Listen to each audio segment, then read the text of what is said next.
ভেনেজুয়েলার উপকূলে মার্কিন রণতরীকে মোতায়েনকে কেন্দ্র করে শুরু হওয়া উত্তেজনা ক্রমশ বাড়ছে। এরই মধ্যে জাতিসংঘ সনদ লঙ্ঘনের অভিযোগ তুলেছেন ভেনেজুয়েলার প্রেসিডেন্ট নিকোলাস মাদুরো। সার্বভৌমত্বের প্রশ্নে কোনো আন্তর্জাতিক চাপে মাথা নত না করার হুঁশিয়ারি দিয়েছেন তিনি।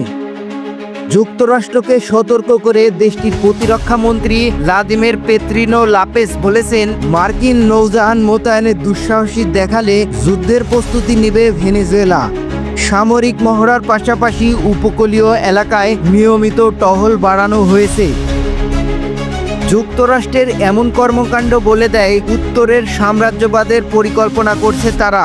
যদি সেটা হয় তাহলে ভেনেজুয়েলা যুদ্ধের জন্য প্রস্তুত। যদিও যুক্তরাষ্ট্রের প্রেসিডেন্ট ডোনাল্ড ট্রাম্প বলেছেন, সমুদ্রপথে মাদক বাণিজ্য বন্ধ ও সশস্ত্র সংগঠন প্রতিহত করতেই ভেনেজুয়েলায় মার্কিন রণতরী মোতায়েন করা হয়েছে।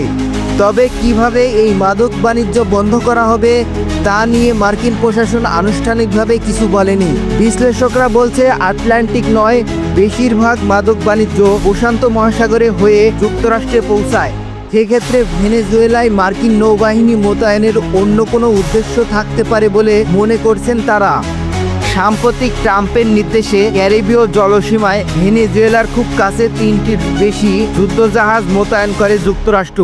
বিভিন্ন আন্তর্জাতিক গণমাধ্যম বলছে, পারমাণবিক সক্ষমতা, সাবমেরিন সহ আরও অন্তত 7টি যুদ্ধজাহাজ মোতায়েনের সিদ্ধান্ত নিয়েছে ট্রাম্প প্রশাসন।